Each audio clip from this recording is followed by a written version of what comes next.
Good evening and welcome to the Radical Race Series Round 2, live from the circuit Gilles, Villeneuve. I am James Parfitt and I'm going to be joined in the booth this evening by Ewan O'Leary once again, who is here joining me for this absolutely amazing epic race. So here we are in Canada. There I was flying on my private jet, put on by Ewan's accountant, who's got loads of money and putting on private jets. An FIA Grade 1 circuit set inside the city of Montreal, opened in 1978. Currently holds the Formula 1 Grand Prix, as well as the former World Sports Car Championship as well. The NASCAR Infinity Series has also been here at one point or another.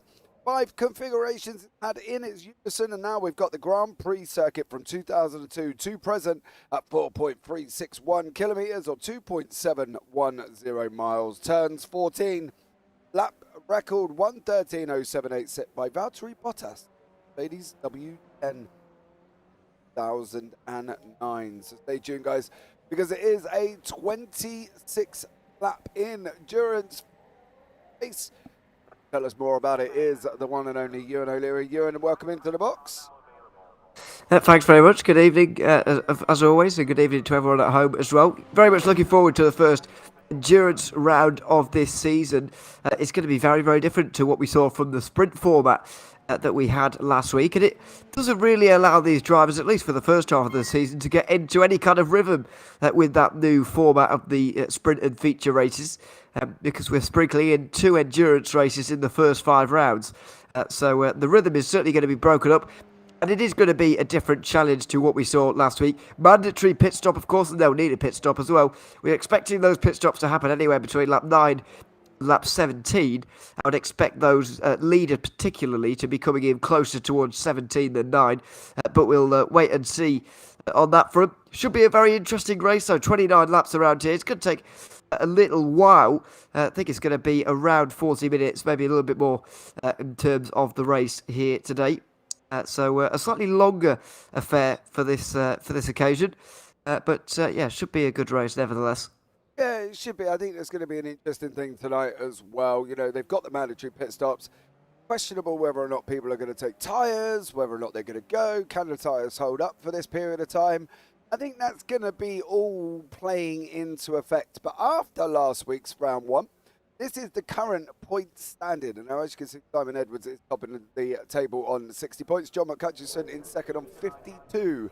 Paul LeMay in 3rd, Dan Webster in 4th, Colin Wynn in 5th, Mike Boos on 6th, Paul Clark is in 7th place, David Rolliston in 8th, Jamie Bird in 9th, Martina Ward in 10th, Darrell Taylor in 11th, Damien G in 12th, Phil Glover in 13th, Andrew Derrick in 14th, Graham Brown 15th, James Child 16th, David B 17th. Now, one of the things that's worth noticing, we have got some absentees this evening. I know Damien G has been under the weather, and he's not making it tonight. Robert Woodward is here tonight. He's just come back from being under the weather. And also we have David Ward. Now, the interesting thing about David Ward is actually, as Martina herself put it, the faster half of the Ward. So he's the faster half of Martina Ward and David Ward. So that should be an interesting. See if them two end up together on track, and which way it would swing. I wonder if it's team orders, do we say, within the wards. I know Martina's told me this week. She's been telling me that there's no team orders within the Ward family, and Martina has a separate team from David. But I wonder, a man and being married, the woman always generally goes first, mate. You know what I mean? And I'm wondering if David and Martina are going to have that same thing where David's going to be like, yeah, I don't fancy sleeping on the sofa tonight. I'm going to pull over and let Martina through. There's going to be some calculations going on in the head as to whether it's worth it or not. But no, of course, we're all joking. It'll be to be honest, we don't need two more people with the same last name on the grid, really. That's not helping us out very much, but obviously it's good to see whoever here on the grid, of course. But we'll see if they get together on the circuit at some point throughout the race. It does promise to be one of those races that maybe mixes up the order from time to time. Because of those pit stops, we might see a couple of the drivers up towards the front sent backwards a little bit throughout the middle portion of the race. But we'll wait and see on that. We'll see if they get together at some point throughout the season. Who knows? Good evening, Mr. John McHutchison. Welcome in. I can see you in YouTube there. I hope you're well. Doing a fabulous job here this evening. Currently topping practice timetable on 1:29.05. So, format this evening, obviously we've got practice that's running now for another 4 minutes. We then go into qualifying, which is 10 minutes or 3 laps. And then we go for a 26-lap feature race with pit stops between 9 and 17. Interesting thing about last week at Laguna Seca, John McHutchison took the feature win with Simon Edwards second, Paul LeMay in third. Now in the sprint at the beginning, obviously John had a little bit of a spin and dropped down the order, so it was taken by Simon Edwards with Dan Webster in second and Mike Bousson in third. Now, predictably, Mike here this evening is, as you see him on track there, is currently in 4th place in the practice standings. As I say that, he goes round. Well, yeah, that's typical. That's just unfortunate, isn't it, really? Mike going round right at the point that I was talking about him and just about just what he's got to do to try and get a victory. Well, one of the things is not doing that, Mike. Can't do that. That's not going to help. I don't know with Mike Bousson. What has he got to do to get a win? No, he didn't have one last season. Close but no cigar. He hasn't got one so far. He got a 3rd place last week. Are we expecting big things from Mike? Oh, can drag that SR10 up to the top of the timing tower because he deserves it, doesn't he? He does deserve it, certainly. We've seen that over the last couple of seasons now, that he does deserve it, but just hasn't been able to produce one for whatever reason. And there have been a number of reasons as to why in these individual races. So, yeah, it's difficult to say, but I don't know if today is going to be his day. Bousson, I mean, he's less than half a second down, I suppose around half a second down on McHutchison in this practice session, and anything can happen, but didn't have a great start to the season last time out at Laguna Seca, truth be told. Down there in 7th place in the standings after those 2 races. Really struggled actually in the feature race to get forward. He was taking 1 step forward and then 2 steps back really throughout much of the race. I know it's a difficult circuit to overtake on, but even so, it is. You would maybe expect a little bit better for him. So we'll see how he gets on here today. I think his week will come. Just when it does come is another question really. I'm not entirely sure for the moment when that's going to be. Could even be this week, who knows. Hopefully there as well. Good evening, Darryl Taylor. Hope you're well. Welcome in. Thank you so much. Now we've got a couple of new drivers. As I said, we spoke about David Ford. We got Jorge Gonzaga as well as joined us. So it's an interesting one. See how they get on. Phil across the pond, welcome in. Thank you so much for joining us there, our resident viewer on JBB. So thank you again. Now we've got Graham Brown has come back, and James Child and Jamie Bird have teamed up to be in Racing 86. So that's going to be an interesting one from them this week as the developments roll on within the Radical Race series there with teams and everything else. Are you a lover of Gilles Villeneuve, or are you a hater? Because I quite like this circuit. I'm not particularly quick, which doesn't really surprise anyone. I quite like it. I like the feel of this circuit itself. I thought you were going to ask me for an opinion on the person there. That would have been weird. No. But no, the circuit I am actually a big fan of. On paper, it actually looks really frustrating, I feel, because it is basically, even the first 2 corners, it's basically a chicane. I know turn 2 sort of a hairpin situation, but it's basically a chicane. 3 and 4 definitely chicane. 6 and 7, definitely a chicane. So is 8 and 9, and the Wall of Champions, the final chicane, is the most chicane you can get. So it on paper it looks really frustrating and just not enjoyable. But for whatever reason, that doesn't translate when you're actually doing it. For whatever reason, it is quite exciting. I do enjoy it. It does produce good racing as well, hopefully, which we'll see so on, because it does have that little bit of jeopardy. It's not quite got the kind of tight and twisty and really overly difficult nature of a proper street circuit like Long Beach or Belle Isle, for example, that we have in iRacing. But it does have that feel of a street circuit where coming off and going wide anywhere will produce some sort of negative result. You see it, not only the Wall of Champions, which is of course so famous, but the exit of turn 4, the exit of turn 9 as well, particularly, you have to really watch out for. So, yeah, it's a real good challenge. And while not looking that exciting on paper, it is a nice circuit to drive. Yeah, I like it. So here we pick up Paul Clark, of course, driving under the iLounge Racing banner, our main sponsor this season. So please go and check them out, iloungeracing.co.uk. For all your sim racing needs, and their aftercare is above the best in the business. They will come out and install the equipment for you. Make sure you're happy with how it is working as well before they leave you to it, and then they will guide you through everything. Got any problems, so please go and check out iloungeracing.co.uk there as well for all of your sim racing. Now, where do you think, as we go down into the hairpin, are we expecting most overtakes? Now, generally, I would say 13, 14 with the Wall of Champions on the other side, but I'm predicting some going down into the hairpin this evening.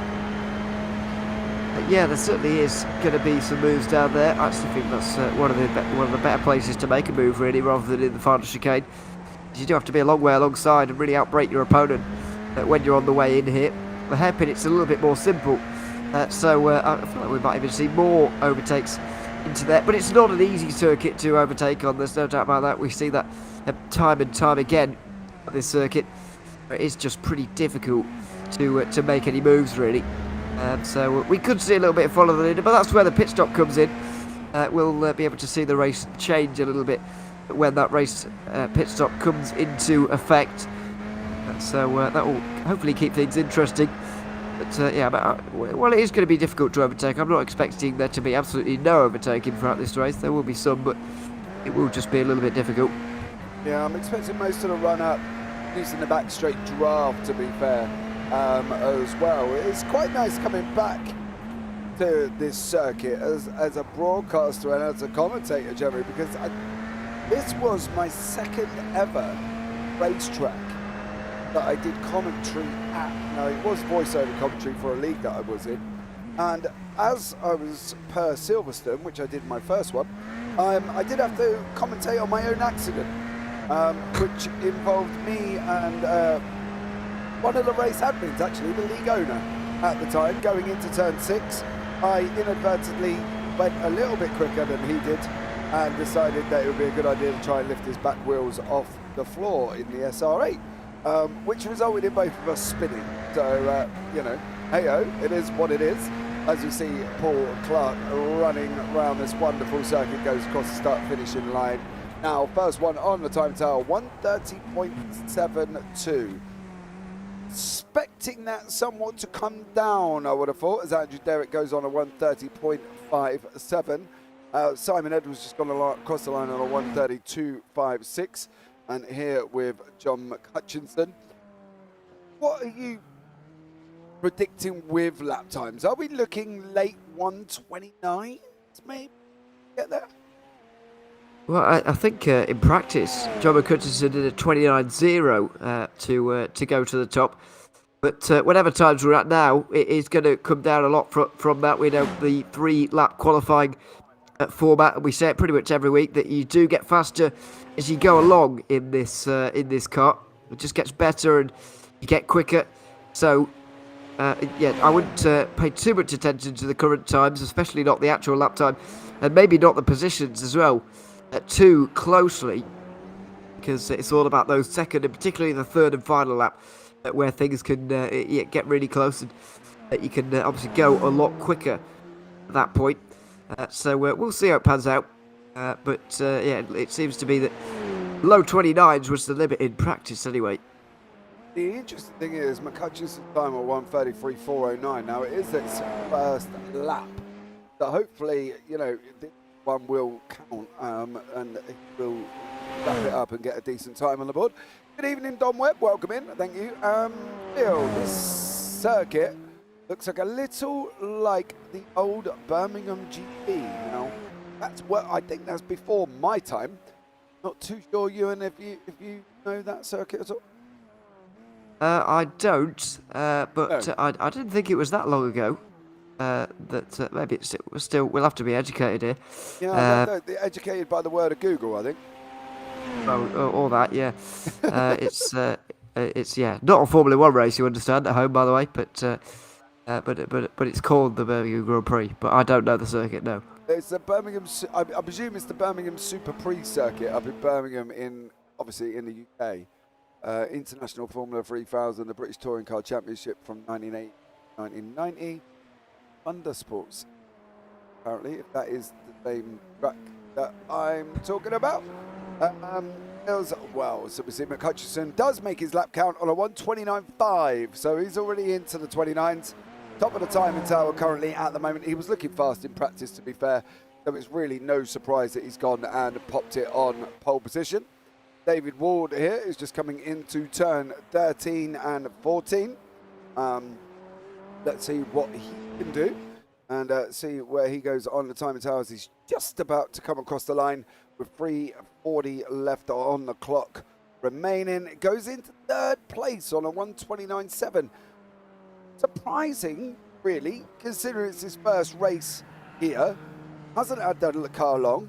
And he goes and pops it on a 1:29.5.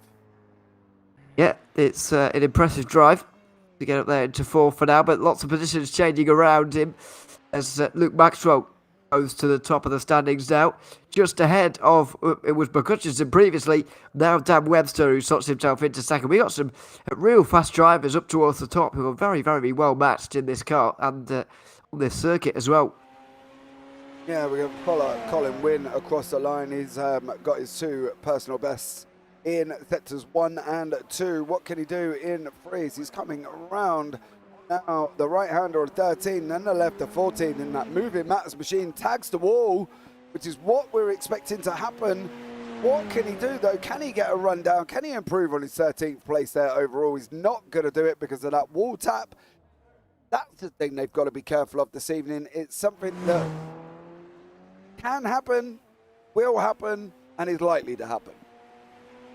Yeah, it is very likely to happen indeed. So have to watch out for it throughout the day. But yeah, we'll no doubt see it many more times. Of course, I believe when you even scrape the wall, even if it's not a 1x, I believe that means that's invalid anyway. If you do have a scrape on the wall, although I'm not entirely sure whether it has to be an actual incident point. Well, which you will get, of course, for hitting it hard enough, but I'm not sure. Yeah. Well, they still account, even if you get away, like at circuits like Parfitt and stuff, where you can get a 0x for hitting the wall. Even if you get a 0x, you still count as you got an X.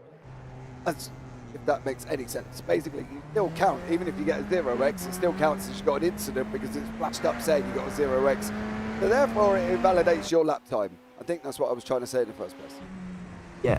Yeah, it's the all-important invalidation of the lap time, really. Yeah. Yeah, even with a 0x, I'd imagine it would be like that, but you never know. Yeah. So yeah, that's what you need to avoid in qualifying. For the race, it doesn't particularly matter. You just want to keep your car clean more than anything else, and obviously a good way to do that is by keeping it out of the wall. Yeah, and they've extended the X limit as well, I believe. 26. I'm not mistaken. I'm sure I saw a message from Darryl Taylor earlier on that because of the extended lap time, it was being lap count. It was being 26 incidents. So there you go, because of the increase in laps. So 26 is quite a lot, isn't it, when you think about it, for what could turn out to be a 45-minute race. Yeah, it's a fair amount, particularly as we were mentioning. last week at what these guys sort of get as an average, as incident points per race. Simon Edwards is there in the 3 to 4 kind of range. So is Paul Clark, Paul Crabb, a few more, Dave Dawson, etc. So they're around sort of 3 to 6, I would say on average, 3 to 7 in terms of incident points. So you're right, 26 is a real lot, but I think they just don't want to see people being disqualified on the spot there for reaching the incident limit. Really, it's not. Given the slowdown situation in iRacing, I don't really see the point of having off tracks in these kind of leagues because unless you're gaining an advantage, it doesn't really matter whether you're off track or not. And so I don't really see the point of really enforcing these drivers to stay on the road 100% of the time. There is the grid in front of us for round 2. Luke Maxwell on pole, Dan Webster in second, John McHutchinson third, Simon Edwards fourth, David Ward fifth, Mike Booth on sixth, Jamie Bird seventh, Paul Clark eighth, Graham Brown in ninth place, Andrew Derrick in 10th, David Rolliston in 11th, Darrell Taylor is down in 12th place. Below that in 13th is Colin Wynn, 14th Phil Glover, 15th Martina Ward, 16th Jorge Gonzaga, and 17th Robert Woodward, 18th Phil Jocelyn, 19th James Wild. So there we go. This circuit kind of reminds me of the fact that it puts in perspective the racing when you've got Luke Maxwell on pole position, because we're not expecting them to pull away here, are we, and just run away with it? Well, they might well do. It is one of those circuits where you can stay in touch. The slipstream certainly will help you down the back straight particularly. But it's also one of those circuits where you can get away and you can race out to an early lead. But, I mean, the top 6 particularly are so evenly matched and so quick as well that I am expecting them to stay really quite close, especially in these opening laps. So now we're just waiting for David Ward to get onto the grid, and he has done. They're ready to go. You see here the lights are coming on. 1, 2, 3, 4, 5. And we are green. And whoa, McHutchinson got a big slide on there, but Dan Webster got an absolute barnstorming start as he takes the lead earlier on here at the circuit. Gilles Villeneuve, Paul Clark lost a position to Mike Bousson. Mike, another one who went down a grid spot there at the beginning, but it's all about Dan Webster's start. He hooked that up off the start, didn't he? He certainly did, and I can't believe he's got such a big advantage, really, with that start. Luke Maxwell seemed to go absolutely nowhere, and I think the driver behind had to sort of react to that, and it sort of slowed everybody down. So Dan Webster has been able to take the lead there with a really remarkable start, but it was quite a remarkable light sequence, really, because the red lights all showed up, and almost immediately as the 5th light came on, they all went out, so that might have caught a few off guard. But Dan Webster was absolutely ready for it and now he's even got a bit of an advantage, a small one at that. Yeah, we are coming down into the hairpin for the first time. Dan Webster out in front, Luke Maxwell second, John McHutchinson in third place.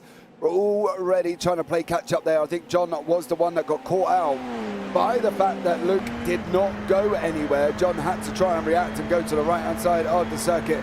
Simon Edwards has lost a position as well at the beginning. There are your gainers and losers.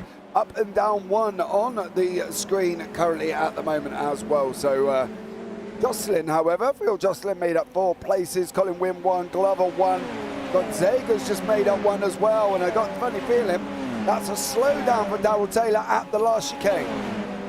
Yeah, I'm not sure if he actually made the chicane at all there, or whether he just went over the curbs too much and got to slow down that way. But in these radicals, you don't really want to be on the curbs anyway, so I'd be kind of surprised if he did get up onto them and get a slow down in that way. But there's no two ways about it. Darrell Taylor, making up names here, has dropped outside the top 10, dropped a few places, now down to 13th. As Ewan starts putting driver names together of Phil Glover and Darrell Taylor here in the mix, as these guys are currently going around turn 6 and 7, leading us down through 8 and 9, and then up down to the tricky hairpin section at the moment. And it is Darrell Taylor locked up behind Phil Glover in this battle, which is for currently 12th place here on the timing tower. We've got Dan Webster out in front, opening up nearly half a second already, and we're only on lap 2 of 26. Still got a pit stop to go, and Luke Maxwell's now making a difference on the draft, which is what we expected, Ewan, coming down into turn 13 and 14 here this evening. Yeah, a little bit surprised that the top two have been able to get away like this, but they may well cooperate now, Dan Webster and Luke Maxwell, although Maxwell does look a little bit quicker. He may feel that this can go faster if he's up front, but it is going to be difficult for him to overtake. You saw he got the advantage of a nice slipstream up towards the final chicane there, but wasn't really able to do anything with it, and that's much the story throughout this circuit, really. He is close, but there's no way you're going to be able to make a move from this kind of distance. But that might not be all a bad thing, because they can run single file from here and maybe put some distance in between themselves and the three behind that are trying to chase them down. Surprised that John McCutcheon can't quite stay with this. Yeah, John and David Ward and Simon Edwards there as well, battling it through 3, 4 and 5 on the timing scoreboard currently at the moment as well. And then we've got about a 1.7 gap back to this man, Jamie Bird, as well. So there's quite little gaps opening up. A few 1 second gaps at the moment. They're down from Simon Edwards to Jamie Bird. And then we've got Paul Clark, who's got another 1 second gap beyond that as well to Mike Bousson. So little pockets starting opening up already of 2 by 2 almost. As we can see there, that was kind of Graham Brown almost coming to a stop there, because Paul Clark seemed a little bit slow through the hairpin. And these are the kind of things in a longer race like this. It is a lot different to what we saw last week with the sprint and feature format. This is going to be more of one of those races that really stretches out through the day, as down the inside there for Clark, and it will get that 8th place at the moment. Graham Brown will have to figure a way past the next few moments, but yeah, it's one of those longer races that is going to take longer to develop as well. Hence why we're seeing such gaps that evolve now as Jamie Bird goes wide through turn 2 as a result of going wide through turn 1, and Mike Bousson not able to quite do it as a result. Dropped down from 6th place as Mike Bousson here got caught behind Jamie Bird, and maybe could have been with the top 5 if he did have a slightly better start. Yeah, he's trying to catch up with Jamie Bird. Jamie Bird went deep into 1, which put him offline for 2, and Mike Bousson did try and capitalise on that. Unfortunately, as we can see, there is just no way through this middle section of the circuit where these guys have got to try and stay with him as well. One of the things I want to point out, though, as well, Simon Edwards is not gaining time. If anything, he's losing time. He's now back out to 2.3 seconds to the man in front, which is David Ward here. Not something we're used to with Simon Edwards, is it? Normally he's at the fast end of the timing tower. Not sure where he's lost all that time, really.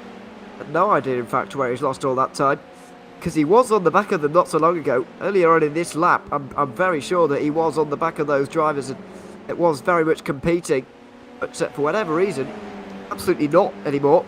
And yeah, miles away, 5th position at the moment, as Webster just still come under a little bit of fire from Maxwell here. John McCutcheon closing in, but David Ward was there as well, but now Ward and Edwards are quite a few seconds back on these drivers, getting left behind a bit here. I wonder if that with Simon Edwards was one of the infamous slowdowns at turn 13 and 14. That's so easily done, and I've done it as well, but you don't necessarily think you put your car into a position to actually get the slowdown, but then all of a sudden iRacing pops up and says, sorry son, you went a little bit too far there, and give you, a good 1.5, 2 second slowdown before you've even gone anywhere. Yeah, it's difficult to know. It's not an exact science either, it seems sometimes. No. The iRacing slowdown system, as consistent as it is, generally quite consistent really, but it can be problematic sometimes. I mean, I think I saw Simon Edwards with the leaders at the first part of the lap, to be honest, so I don't think it was the final chicane. It could have been somewhere else. It could have been a half spin that he had to save and maybe slow down. Not entirely sure really why he's dropped so far back, but see there Luke Maxwell closing in on Dan Webster, but no real interest in going through and in there at the final chicane. It is a difficult place to make a move, It's also a bit unnecessary at this time in the race. Yeah, we've still got quite a while to go. 20 laps remaining here as well. Mike Buisson has got a lot better exit out at 13 and 14 and is now running side by side with Jamie Bird down into turn 1. Is this going to be Buisson's opportunity? Is he going to be able to hold it? He's got to go in. He's gone in deep. Can he get it stopped for the round at the, quarter of turn 2 on that run? And he does. So that is Mike Buisson through as well. Robert Woodward there, just gone past Andrew Derrick. And, they're going to be able to battle it out side by side. Yes, they are. And Robert Woodward makes it through. Darrell Taylor still locked up behind Phil Glover here this evening as well. So no way through for him. And currently got James Child attacking on the back as well. James did have an incident. So did Martina Ward here this evening. There is Martina in the middle of the picture in the purple and black car. Whoa. See, now I would be surprised by that, right? But it's so easily done. There's no real shocker to it. As we see Darrell Taylor, Phil Glover, James Child going to be looking at going round the hairpin. Phil Glover's managed to hold on. Is he going to come back? Darrell Taylor's going to come back at it in Ewan and give him a run up the back straight into turn 13 and 14. Yeah, good fight for 12th position at the moment. Taylor really close behind. Child just easing off the back of those two a little bit to let them fight it out between themselves. He looks up towards the inside now. Have to get late on the brakes. Oh dear! Glover just loses it under braking for whatever reason. Just almost trying too hard maybe into the final chicane. Gets into the wall and drops 2 places. Now the thing is with that, right? And I don't know if you've driven this SR10, Ewan, right? But I've actually done that. And that's just by hitting the brake pedal harder than you need to. It's almost like he stamped on it rather than feathered it down. Stamped on the brake pedal, and unfortunately for that, that's what happens. The car flicks and it does result in you going in the wall. Having done that myself, I feel for Phil Glover right about now because it's so easily done. But the front two have not got that problem currently at the moment. Dan Webster and Luke Maxwell currently flying along. I am surprised Luke's still there. Or he might have made a move there as well. But Hutchison is closing, but not below the 1 second gap at the moment. So I am surprised that Luke Maxwell's still holding off behind Dan Webster currently at the moment. Yeah, I'm not as surprised because the gap's going the right way for these two at the moment. They're working together well, if you can put it like that. Dan Webster's doing all the work, really. All Maxwell has to do is follow. I say all he has to do. It's quite hard. Not saying I'd be able to do it, but that is all he has to do until he maybe gets to slow down or a poor run out the final chicane, and things become a little bit more difficult. But yeah, there's no real reason for him to try and go down the inside. Really, he can try and make the move in the pit stops. I think this is where we're going to see this race sort of develop and get more exciting towards the end. We've still, for my money, got maybe 5 drivers in contention for this race. Maybe Simon Edwards becoming a little bit distant, but certainly 4 in contention for this race. But we don't really know where they're all going to be and quite what the situation's going to be until after the final pit stop. Then we will start to understand quite what's going on in this race, and then I think we're going to see the all-out fighting. For now, it's not as exciting, obviously, and we are seeing the waiting around period. It's going to be one of those races that bubbles up and then hopefully, well, not hopefully literally explodes, but it is going to. There's going to be a flurry of action right towards the end. I'm pretty sure of it. With all those drivers trying to change their position for the better late on, but I just hope that these 4 do stay together for long enough for that battle to actually happen. Graham Brown is still back up behind Mr. Paul Clark. He's still there as well. Clark is catching Bird in front, but very slowly. If Brown's going to have the opportunity, he's going to have it right about now, as he's going to be locking on to that toe. You can see it on the left-hand side. It's coming down at the moment. Down to 2 temps. Here we go, below 2 temps.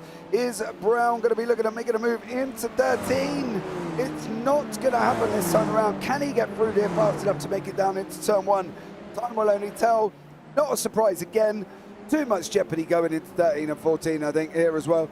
But what can Graham Brown do? He doesn't want to necessarily just sit behind Clark and follow him like he is at the moment. He's got to try and do something somewhere on track to be able to gain that space forward, because at the moment these guys are losing a little bit of time to the man that's gone past the bottom of your screen there, Mr. Jamie Bird. Yeah, these are the kind of battles that very much could develop before the pit stops here, that went, you know, a little bit further back in the pack where you're not quite where you want to be. Then you're going to try and gain a few places to get up towards the front, but it is just difficult to around this circuit. It's hard to, because of the whole chicanes thing I mentioned earlier on. It's quite hard to actually make up time. There's not very many places to make up time. Now I know it's a 90-second lap roughly around here, but if you think about how much of that you actually spend full throttle going straight, doing nearly nothing, then you start to factor out quite a lot of the lap, and then you've not actually got that much lap left to actually gain some time. So it does make it quite difficult to overtake, and the concertina effect out of this hairpin at the bottom of the track is really, really bad. The driver in front gets to get on the power very much earlier than the driver behind, quite a lot earlier than the driver behind, and that doesn't help the run, in this case for Graham Brown, into the final chicane, which in itself is not an ideal overtaking place. No, it's not either. Phil Jocelyn has had a third accident here this evening, as we can see here with Phil. Yeah, and he's going to accelerate out of that, and he's going to spin that SR10. Oh, that's a big one. Oh! Jorge Gonzaga there just saw his life flash before his eyes as he spins off with Phil Jocelyn. Dan Webster is now back a 10th currently at the moment. Gets on the brakes a little bit earlier than Dan Webster there, going round, coming into the hairpin. So that's 8 and 9. They've just gone round currently at the moment, leading us down into the hairpin. We got the grey of Dan Webster, followed by the yellow and black of Luke Maxwell. Maxwell's going to be looking at going up the inside of the hairpin, gets the job done. A swap over, do you think, or a legitimate pass? Because it looked like Dan Webster had that almost covered off. I think it was a legitimate pass there from Luke Maxwell to get up in front, but is that because he wants to pit this time? You don't really want to pit when you have a driver straight in front of you. So, no, he doesn't want to pit on this occasion. He's going to wait. But yeah, you don't want to pit when there's a driver straight in front of you, because you stay on throttle and you stay flat out towards the pit entry here. But you ideally want to have that little bit of space to accelerate into, to actually go into the pit lane here. I thought that's what Maxwell might be doing, but he didn't. He's carrying on, as are all of the three leaders. Yeah, Maxwell just deciding that now's the moment to take the lead. And Webster, I don't think will be too displeased about that. We'll spend a bit of time now following Maxwell, seeing if you can stay with him first of all. Yeah, I do wonder if you're right. I'm not wondering if you're right. I'm probably guessing that you are correct with the fact that Maxwell did not want to go into the pits behind Webster, because it's generally a straight run into the pit lane. Divert, you don't even divert, you just keep going straight on. Winner of the pole, Simon Edwards, is down for the victory this evening. John McHutchinson, then Luke Maxwell and Mike Bousson. So Edwards is there as the pole winner in YouTube, but is currently sitting down in 5th place and losing places.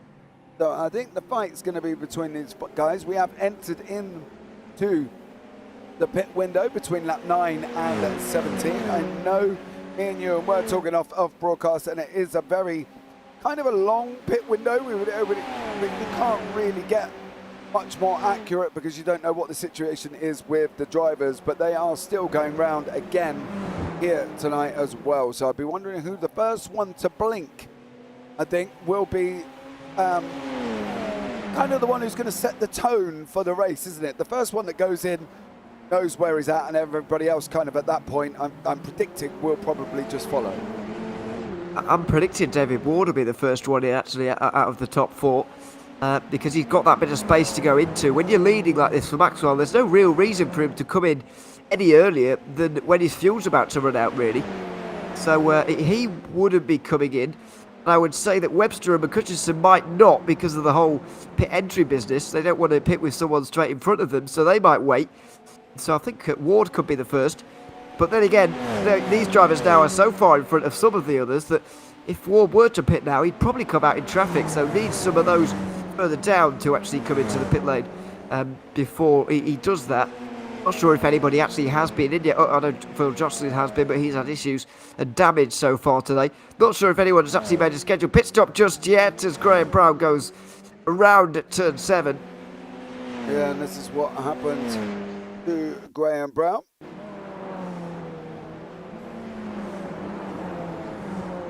On the exit of 7. Oh.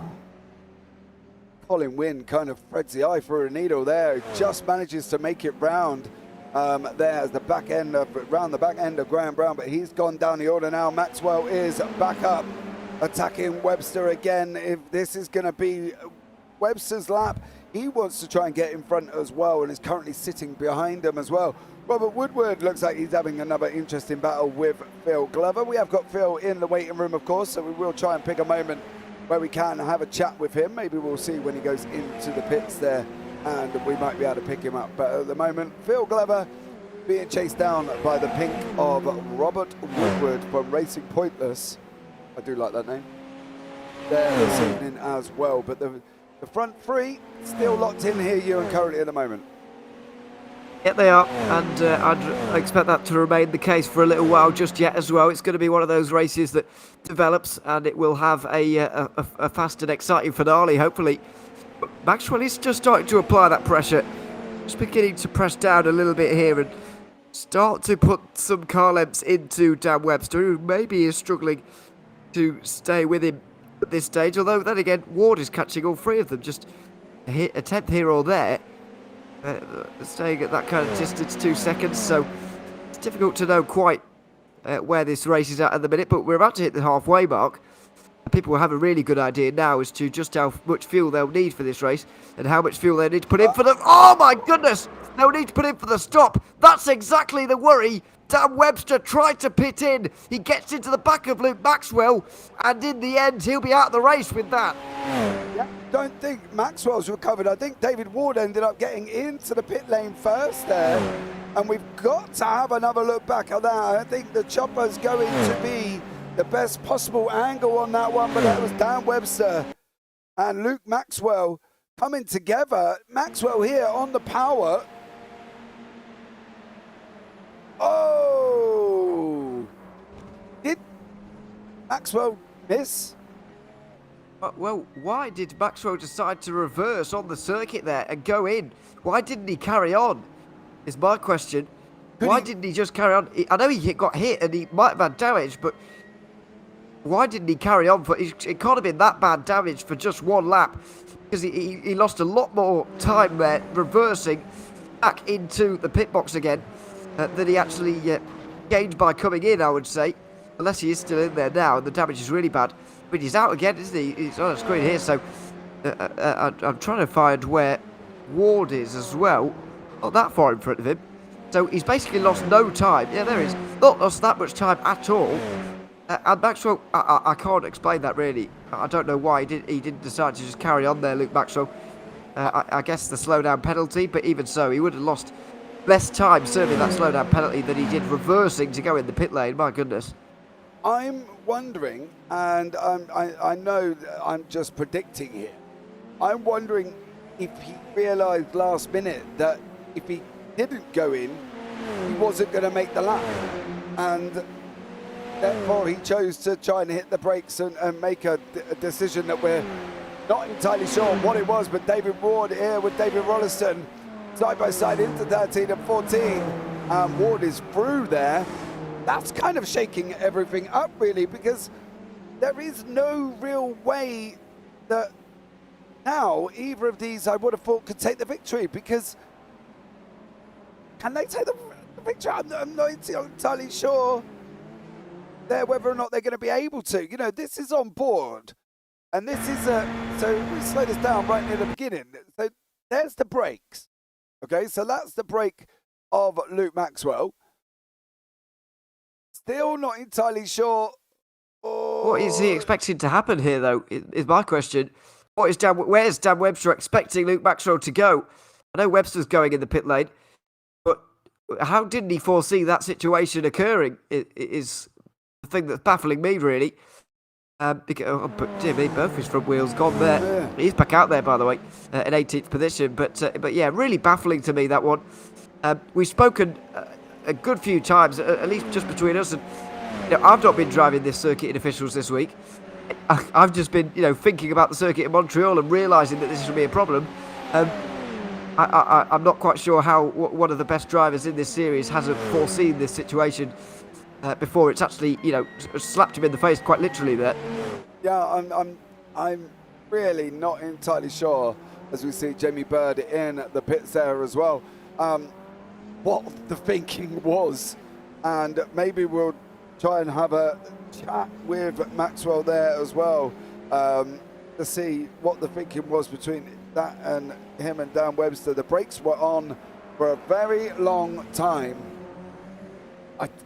I don't know if that was indecision, if he just wasn't sure if he was going to get round. So but you would just run straight in, wouldn't you? He could have missed his braking point, I suppose, thinking about something else. It's very easy to do. To be fair, the brake boards are very small for whatever reason up towards the final chicane. He might have just missed his braking point completely. Sometimes you see, let's say you're braking at 150, sometimes you just miss it and accidentally brake at 100, and then you've really had yourself there. But I guess that's the only reasonable explanation I can think of. Just kind of human error sort of aspect of it, more than anything else. But yeah, a really baffling incident, really. And it's now simplified the race at the front, very much so, because John McCutcheon should come out in the lead ahead of Ward, who has had to battle his way through some cars as well on his outlaps here. So John McCutcheon should have at least 2 seconds, I would imagine. But then again, he would have had to slow down for the incident that was evolving in front of him. So maybe it will be closer than I'm predicting there. I think David Ward went in at the point of that happening. So at the point, he dived straight in, didn't he? Because Maxwell and that come together. McCutcheon at the brakes. Ward just decided I've had enough of going in. Oh! Well, it's not going to be close anymore, even if it was going to be, because Ward has just slid there. Thankfully, he didn't end up in the Wall of Champions, or unthankfully, maybe, depending on your opinion. Yeah, saved it, but will have lost a bit more time there. And that's certainly John McCutcheon in the lead at the exit of these pit stops, surely now. He's going around at the moment, coming down into the hairpin of 10 is McCutcheon. Gonzaga and Brown are both in the pits as well. So that's another pit stops done for them two guys. That's their one and only. So we've got McCutcheon, Edwards, Bousson, Wynn and Paul Clark haven't pitted. David Rolliston has not pitted at the moment. Phil Glover and Andrew Derrick also hasn't pitted, and neither is Martina Ward. Ward was a lap down, so taking the opportunity to get that lap back as we come in now. John McCutcheon is leading us into the pits. I'm expecting pretty much most. Yep, there goes one. Should all be in here. Yeah, we're right at the end of the window, didn't we? Lap 17. So Wynn and Clark could go in as well, and it's all about this man, David Ward. Where is he going to come out in conjunction to John McCutcheon? McCutcheon is on his way out just about now. Ward is coming round turn 13. He's not going to get there. Miles. Yeah, absolutely miles ahead. John McCutcheon has got this race under control, and Simon Edwards could be second here. He is going to be second by quite some distance too. So Simon, and Ward has made a mistake into turn 1 as well, as Maxwell's right going to be on the scene of that one. So we could get a battle for third, but first and second are absolutely clear of the rest after the mess into the final chicane. John McCutcheon has got a very big lead. Yeah, nearly 8 seconds over Simon Edwards. And do you think, from Simon Edwards' point of view, it's like his birthday?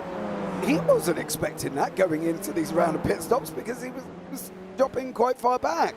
And now he's in second place with the two main protagonists who were at the front, Ward and Maxwell, and obviously as well. And now they're down the order, battling out for third and fourth. Yeah, absolutely. So Simon Edwards is going to be very pleased about how this has ended up. He's going to retain his championship lead as well if it stays as it is. But this is going to be big points lost for the likes of, well, I say big points lost. Luke Maxwell's kind of getting his tally underway because he wasn't here for the race at Laguna Seca, or the races. So kind of getting his tally underway here for this season. I can't blame him for that. But here he comes on Ward. We look into the outside here, and there's a lot less waiting around now. The pit stops are over, the end of the race is in sight. The aggression has just been turned up, and that was a nice move around the outside. Not in. Well, he wasn't hanging around, was he? He took the nose off downward there and just literally finished straight across the front of him and said, back out, because this is either going to go two ways. I'm either going to go past or we're going to end up in the wall. And luckily for David Ward, he backed out. Luke Maxwell there up into third, and I'm expecting that gap, knowing how tough it's been for Simon Edwards this evening, with a little over 7 laps to go, that gap is going to come down, and it's come down already 3 tenths before the overtake to nearly 4 seconds flat at the moment. So I don't think it's going to be long before Maxwell and Edwards come together. No, I would imagine not, to be honest. But then again, that's a big gap, and we've not got that many laps remaining, so he might not be able to get there. He'll certainly want to, of course. Will Maxwell. And by the way, just having a thought here while this gap is closing down about what we're doing about drop rounds this season, because the added races, it does mean that any sprint and feature the double event there, your score for the round will be a lot bigger than the ones for the endurance, no matter how you do. So I don't know how we're going to deal with the 3 drop rounds this week, or this season, sorry, but that's for us to worry about in 10 weeks, really. Yeah, I think that is, and as we know with iRacing, it completely takes them off at some point anyway. So by probably round 10 as what it was predicted last season, I'm expecting there to be no more to come off. I'm not necessarily saying that that's going to be true. As you and I both know, the system can be somewhat flawed in that department of drop rounds as well. And that's kind of one of the reasons that I don't really like drop rounds for that reason, to be honest, because they cause havoc. But the gap is down to 3.7 to Maxwell at the moment from Edwards. Can he get him, Ewan, do you reckon? I think it's going to be difficult. You've got to remember that while Edwards is not on top of his game today by any means, this is the kind of race that wins him championships time and time again. I've lost count now. What is he? 4-time champion, I think, in this series. 4-time, 3 times in a row, of course. That run only broken by Luke Maxwell on your screen right now. But this is why he wins titles, because he is not, I don't believe anyway, the second fastest driver in this field here today. But he is second place in this race right now. He's only losing 5 points to anybody. He's gaining on everybody else. So even while he's not the strongest driver in the field, he can limit the damage and even put some points into some of his rivals. Even on those races where he is best, he is just untouchable sometimes. So, this is the kind of drive that wins him titles, and it's been fantastic to see him over the last few seasons doing it once again. But he is going to have stiff competition from John McCutcheon this season. I've got no doubt about that. Yeah, if John can make a lot more of the rounds, unfortunately, here as well, and just keeping an eye on James Child and Phil Glover here currently at the moment. I was going to go on this just to purely look at talking to Phil, but maybe I'll give him a minute, because even, the strongest of us as drivers here don't really... Child's going to go around the outside, is he? Oh, goodness. That was... Oh, dear, and contact way. into the wall for Glover. And that's why we often don't see anybody going side by side through the final chicane, because it doesn't end up that well for somebody.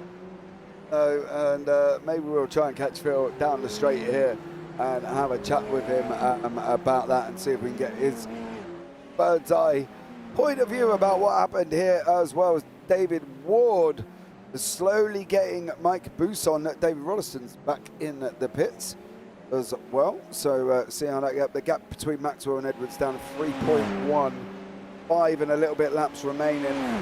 It's going to be interesting to see there as well. The gap has come down nearly 1.4 seconds, mind you. Maxwell on a 1:30.13 last time out. Edwards on a 1:30.62. That's half a second again, dropping quite rapidly at the moment. So whether or not this can be done, is going to be all 3 temps that time around as well. It's going to be a tall order, I think. Yeah, it is. It's going to be pretty close, and we'll wait and see, but there's not that many laps remaining once again. But Bousson, though, has shown some really good pace here today. Got caught out behind Jamie Bird earlier on in the race, but you just see the way he's been able to leave Bird behind now.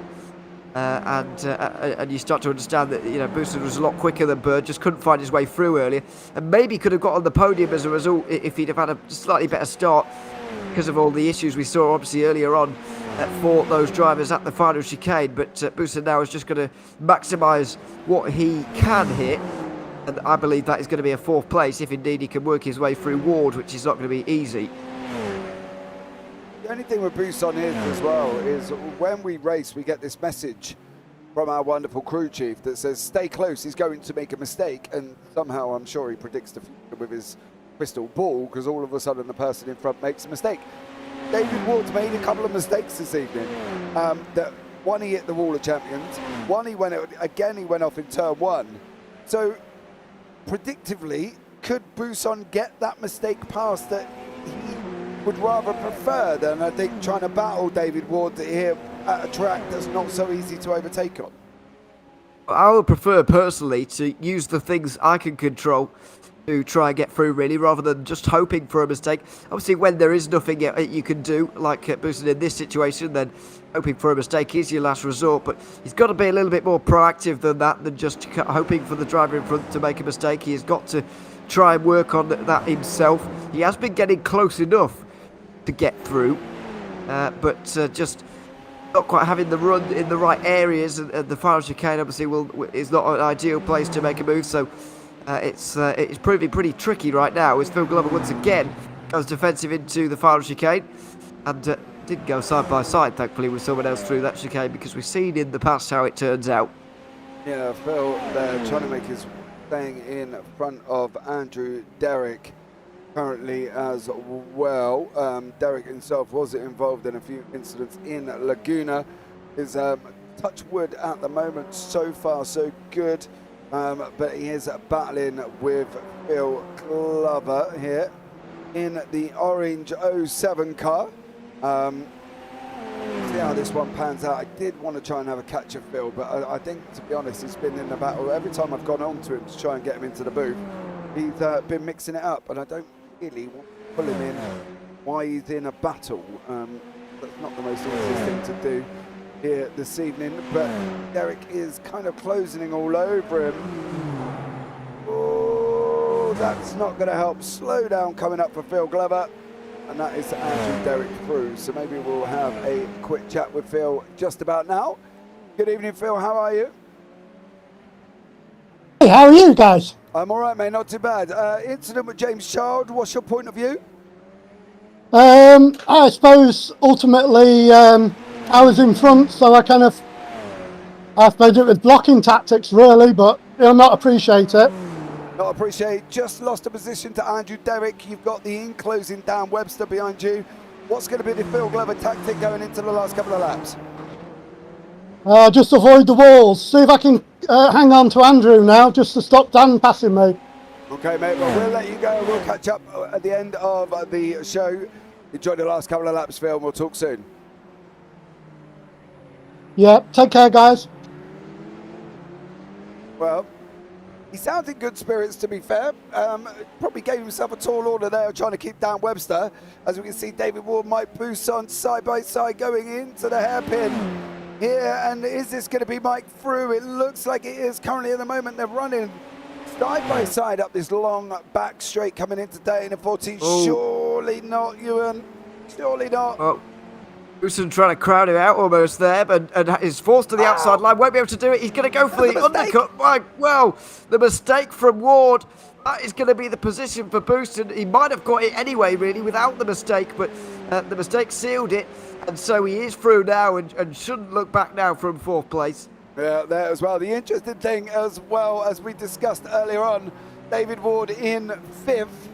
His partner and wife, Martina Ward, is right behind him. Different end of the timing tables, but let's hype it up a little bit. I think it's going to be quite exciting, especially if the better half makes a mistake again, unfortunately, as well. Looks like he's had a flurry of mistakes this evening that he probably could have really been done without. But, you know, at the end of the day, it hasn't had the car long. So, you know, he can be forgiven for that one. Phil has got Dan Webster tucked up behind him. He wants to hold on to the back end of him currently at the moment. Oh, Dan. Is he going to get through? Oh, not this time, but I don't think that's going to be a long before the move's made over Phil Glover there. No, don't think it will be too long. I mean, Webster has obviously shown himself to be very, very quick in this race. He'll be wondering where he could have gotten to by the end because of his pace. And I think he was left with a bit of a feeling of that after the last race as well at Laguna Seca. But once again, not quite able to perform. It's fourth in the standings coming into this one after the first couple of races there. So, you know, it's not a bad showing at all. But this is a lot lower than where he'd expect to be. I agree, though. Phil Glover did give himself a big, tall order to keep Webster behind. Oh, and he's hit the wall. Oh, he's hit Webster as well, though. And the two of them ended in the wall together. Oh.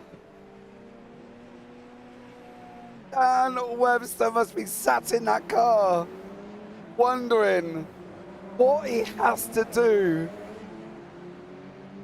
I can't answer that one. You got any ideas? Well, yeah, it was just a bit of an unlucky way with the way the cars got connected there, really, and it sent them both around. It sent Webster around. It's just the wheel-to-wheel contact, which always really does. Just doesn't do great things to cars, unfortunately. And Webster goes around there once again, I'm afraid, and 14th place is about going to be it for him. Well, as we pick up John McHutchison, he's coming through now for the final time into turn 13 and 14. He's got to make it through the Wall of Champions, which he does very gingerly. And here comes John McHutchison picking up the victory in tonight's round 2 here in Villeneuve in Canada. Simon Edwards didn't get caught just by Luke Maxwell there. Simon Edwards coming across the line in second place. Did not predict that. I've got to be literally flat out honest. Maxwell comes across the line in fourth. Buson gets fifth place there at the end. David Ward comes across the line in sixth. Behind that is Martina Ward there as well. Colin Wynn and Paul Clark battling it all the way down to the line, and it's Colin Wynn coming across the line in 6th and 7th. Jamie Bird there coming over in 8th place. Jorge Gonzaga's not had a good night, and this is another one here as well. Looks like he cooked it on the entrance of 7. Yes, he did. Big publicised move. Yeah. To be fair, there wasn't a whole lot he could have done about that. Again, I'm sitting here like I've been in his shoes. You know what I mean? I've been there and done that specific thing there. Dan Webster coming across the line in going to be 14th. Couldn't buy a break tonight. 2 incidents and none of them his fault. Well, yeah, I mean the one up towards the chicane at the end of the lap, you could argue was his, to be fair. Was it Dan Webster's or Luke Maxwell's? Come on. I don't think Maxwell braked early there. He was just trying to make the corner and just doing the normal thing. And I think Dan Webster was coming into the pit lane to obviously make a stop and just misjudged it, really. Unless, I've read the situation really wrong. I'll go back and have another look at it, of course, afterwards. I don't think Maxwell has broken really early here. Look, he's just trying to make the corner for me there, Maxwell. It's Webster that's broken really late. This is weird.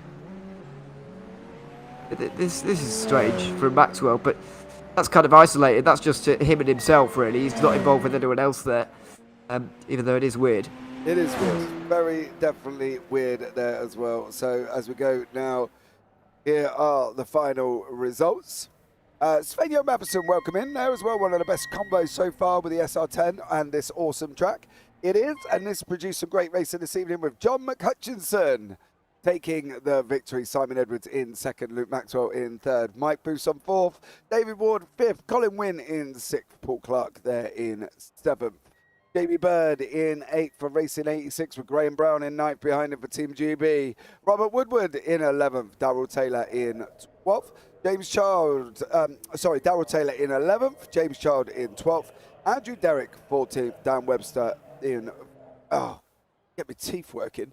Andrew Derrick in 13th, Dan Webster in 14th, David Rollison 15th, Phil Glover 16th, Jorge Gonzaga 17th, and Martina Ward in 18th place.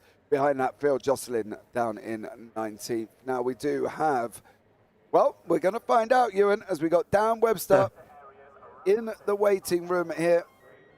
I think from that point of view, it's only right that we have a good old chat with Dan and find out what his take is on it as he comes into the booth with us this evening. Good evening, Dan. Appreciate you are live, so please do not swear. How are you, sir? I'm brilliant, thank you. Considering. Okay. I've got to ask, what's your take on the first incident with Luke Maxwell?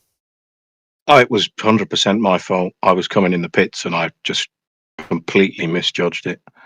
And when I thought I had enough of a gap because I'd dropped a few tenths behind, and I backed off a little bit, but nowhere near enough. And as soon as I saw that I was about to rear end him, I tried to avoid him, but I just clipped him. So yeah, it was 100% my fault. Okay. Well, that puts that one to the world to correct, because from my point of view, it didn't look like that, but appreciate, obviously you're in the car, you know more about it than me. Second incident with poor old Phil Glover. Phil went off, come back onto the track, and you two got connected together. Yeah, I was actually only in the interview room to chat to Phil. I was trying to disappear and hang my head in shame after that race. But I was just having a chat with Phil to say, it was all fine. I could see that he'd tapped the wall and it just speared him into me. We were just having a bit of fun, so it was no problem at all. Okay, happy days. Onwards and upwards, Dan. Look, on the positive side, we go to Road Atlanta for a sprint and feature next week. You're going to come back stronger, surely, aren't you? Yeah, to be honest, I was doing way better than I ever expected today because I just didn't have a lot of pace in practice. So I expected to be bottom half of the top 10. So if I hadn't messed it up, that would have been a fantastic race for me. Yeah, your start was incredible, by the way. Just want to touch on that as well. Your takeoff, was it like a Boeing C-737 at Heathrow, mate? You just went like an absolute rocket. It was well impressive. I think I was the only one that went when the lights went green. Yeah, it did, because it looked like Luke Maxwell got tied up and John McHutchison had to take evasive action at the start as well. So it was all a little bit tight. But Dan, overall, I know, bad race, incidents, whatever, doesn't matter. Onwards and upwards, mate, into Road Atlanta, and I'll expect to see you next week coming back stronger than ever. Yep, looking forward to it. No bubble, you take care, and we'll catch you soon. Cheers. All right, so let's have a quick chat here with Luke Maxwell in the booth. Good evening, Luke. How are you? Evening, James. Yeah, not too bad. Bit warm after that one. Yeah, it looked an interesting one. I've got to touch on it. I did speak to Dan about the incident going into turn 14 at the end there. He did say it was his fault, completely misjudged it. He was heading into the pits. Yeah. I think he was expecting you to do the same, to be honest. And when you broke, you kind of caught him out.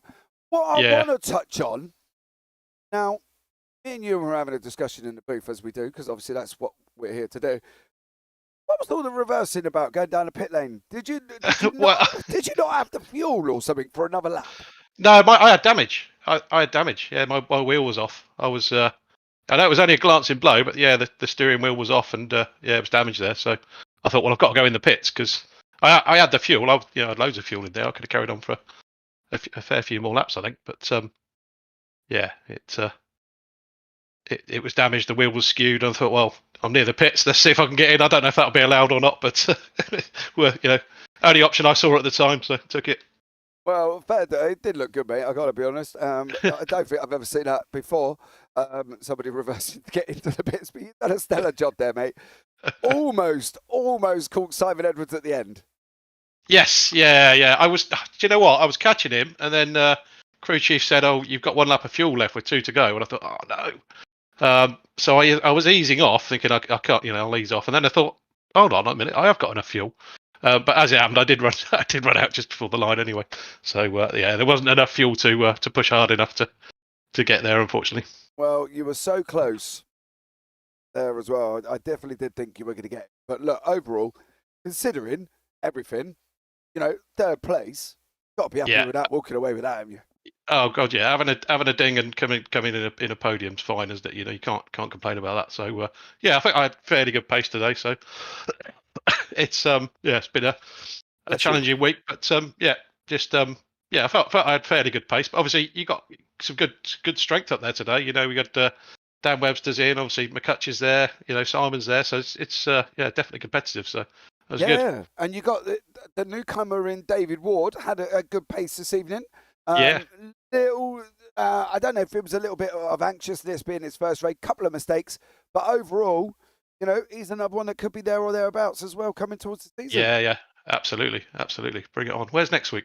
Road Atlanta. Oh, okay, all right, yeah.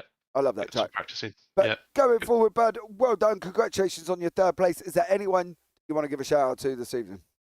I haven't even thought about it, to be honest. So let's give a shout out to all the guys who are racing and organising the events.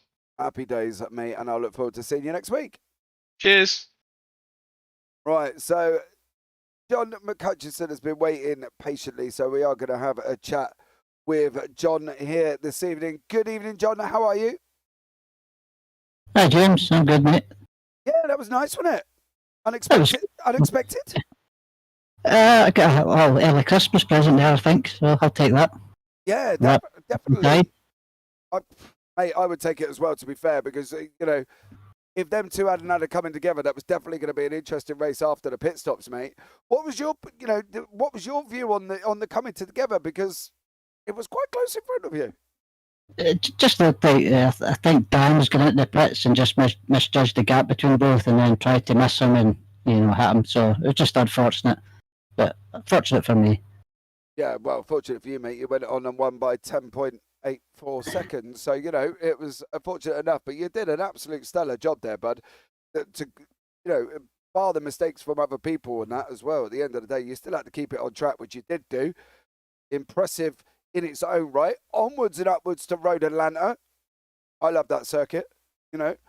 What do we expect from John McCutcheon at Road Atlanta? Are you going to make it? What's the situation with you this season? Because obviously there's been races that you've missed. Are you here for the season?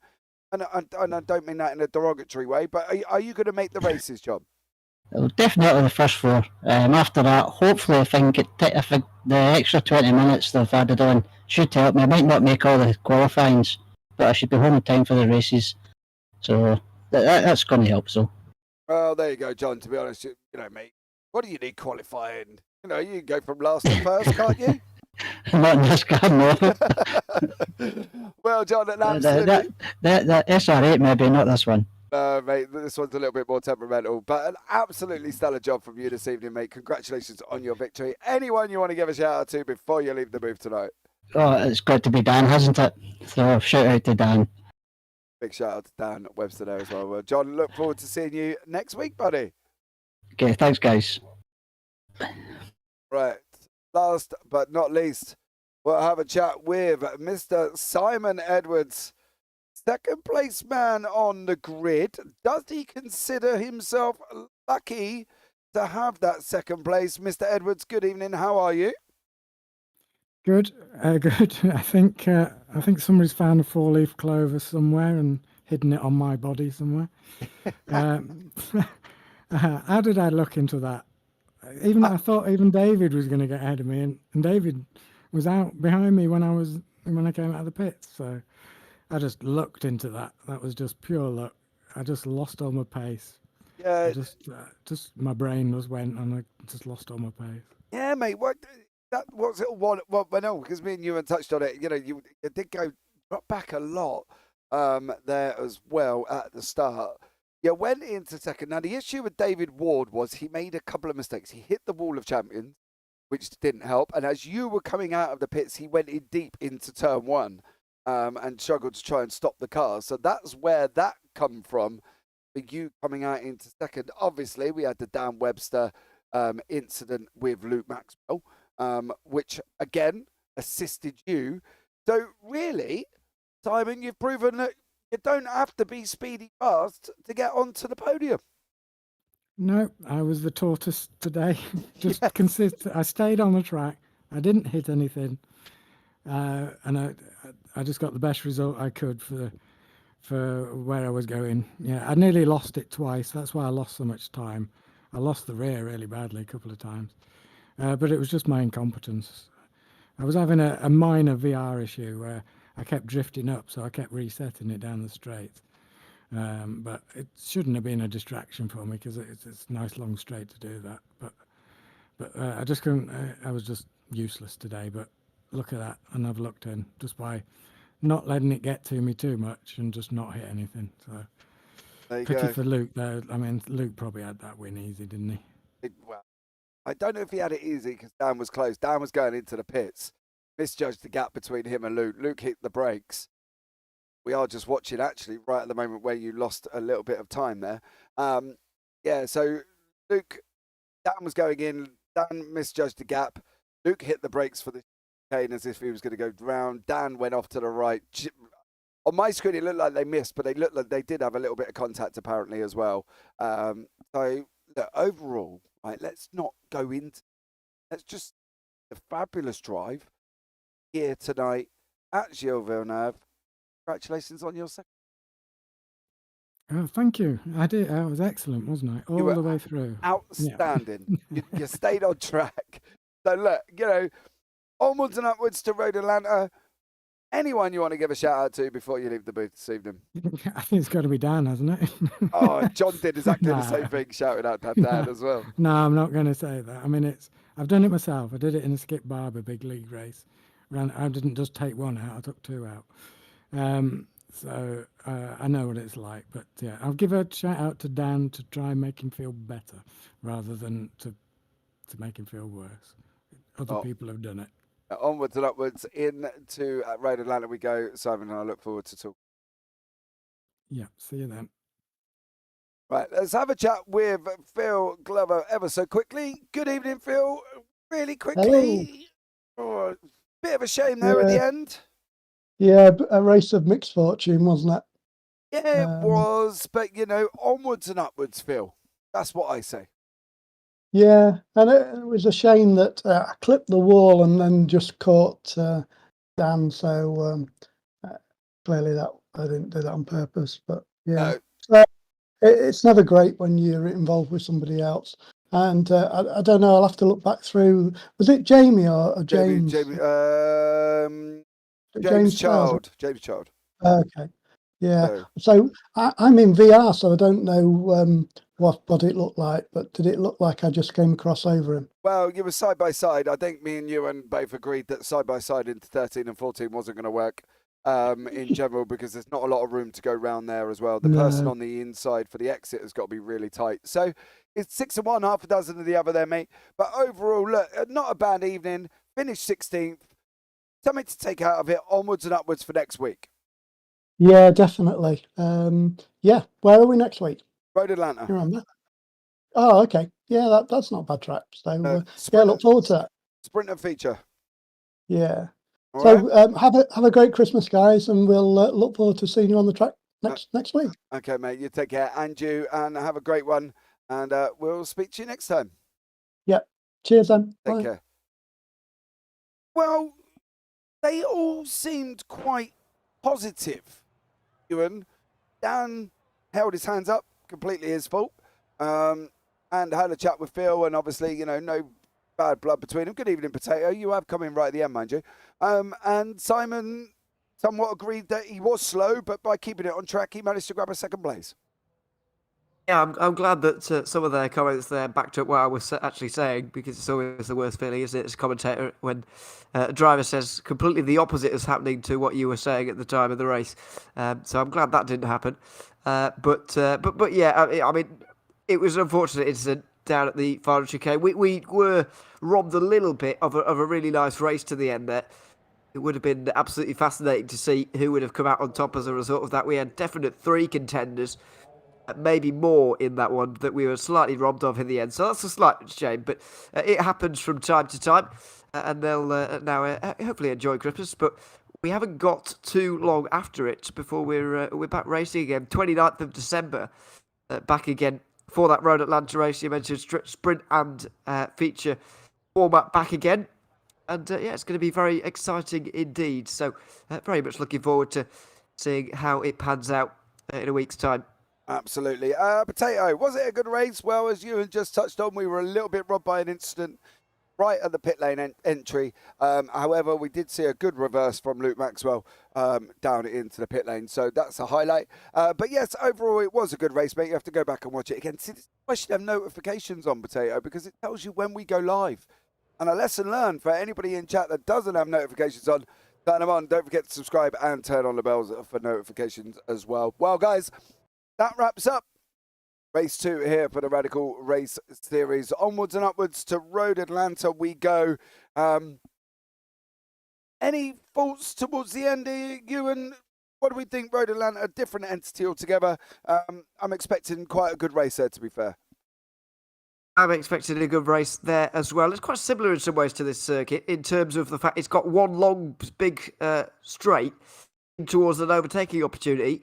Obviously, I know that the Road Atlanta circuit is obviously very much more flowing and really, really exciting, undulating as well, unlike this circuit. So it's not that similar, I guess. But in the fact that it's got a long back straight and it has a great overtaking opportunity in the form of a chicane at the end of it, it's similar in that respect. So I guess none of that really matters. The fact that it's a sprint and a feature format coming up in a week's time, it just makes it so different to these endurance races that they're really going to have to put these longer races to bed now for a few weeks before we go to our second and penultimate endurance race coming up in only 3 weeks' time, which seems mad, really, but that is the way the schedule's working this season. Yeah, and we're going to Rudskogen. Rudskogen? Rudskogen? I think Maybe. so. I think so too. But onwards and upwards, guys. That is me and Ewan done for this evening. I will be back tomorrow night for the SRL 2CR fun race from Okayama. Broadcast goes live at about 10 o'clock, Potato. So, you know, a little bit later there as well. So tune in for that. I do have notice on, he said, but he never got a message with a big grumpy face at the end. But he gives you something to watch back this evening as well. But that is it, guys, from myself and Ewan O'Leary. If I don't see you before, have a great Christmas. Have a wonderful New Year. And you never know, we might see you on the track sometime. Good night.